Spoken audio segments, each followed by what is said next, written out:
At first I was very angry. How could somebody do this? How could somebody just take our land?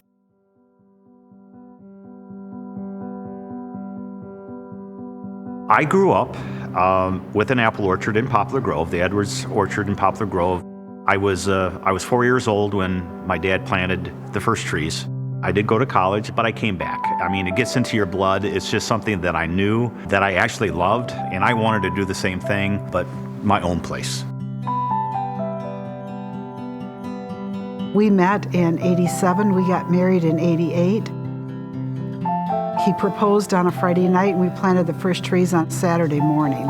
I didn't know much about the orchard business, so it was a leap of faith because we had nothing. It was the year of the drought, so we spent every weekend watering those trees that first year and planning our wedding. When we opened, Brian was 6 months old. Being born and raised into it, my whole life has been centered around the orchard. I couldn't think of anything else I'd want to do. Lynn and I decided way back, because Lynn had the same feeling I did. You know, our family time, and once we're done with work during the day, you know, family time is very, very important for us. Having our 3 kids, and especially when, you know, they were younger. You know, so we kind of had a normal life as much as we could. And so we really tried hard to keep everything small and more manageable. And it's easy to get big. It's hard to actually try to stay smaller. Each year we get judged. We can enter a contest to get judged on our cider, and we don't do anything special. We just pull a batch randomly, and we freeze it, and we taste it later. And if we think it's, you know, something special, we'll take it. And we've been pretty lucky with having excellent quality cider. First year that we opened, people came in, and the first thing out of their mouth was, "Where's the apple cider donuts?" It was that very next year then we expanded, and we took the big risk of buying the equipment for the donut machine. We quickly found out that the donuts were a very integral part of the Edwards name. My grandpa created the recipe a long time ago, and I actually got to look through some of his original notes when he was critiquing and how much of a perfectionist he is and how perfect he wanted this recipe. And it was so cool. It finally became full circle and really appreciated what he had created.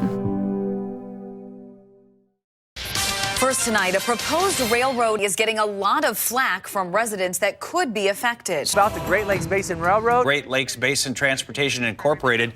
The Great Lakes Basin Railway was a plan from an investor to add a railway line starting in Indiana, terminating in Wisconsin, to alleviate congestion in Chicago. It was proposed to go right over here on our property. Do you want to come here and listen to trains flying by every hour or every 40 minutes? I think they said about every 40 minutes a train would be going through at 70 miles an hour. What if this happens? How is this going to work? Are we going to have to shut down? Is that it for the orchard? We've got a lot of farmer friends in this area. Everybody has their own story. It wasn't just us. We decided we wanted to fight the application. We networked with some other area local farmers, and we created a little group. We hired a consultant and a lawyer to help us fight the application. We formed as a group, but then we also wrote letters individually on how it would affect us in a very personal manner. This was going to change our lives, not just Lynn and I, but our children. They all want to come back to the family farm.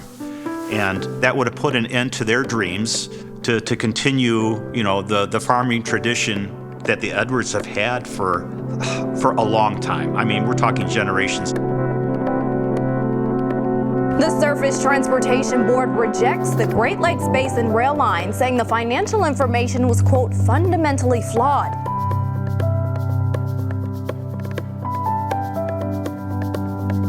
So this was the official rejection. Rejects an app. Oh my gosh, it was such a huge weight lifted off our shoulders. And it affected each individual family in their farm in a different way. And it was cool to connect on that type of level, that we're just not a group fighting this railroad, but we're also families and friends. If you take a look around, everything we do is family. To me, that's what it's all about.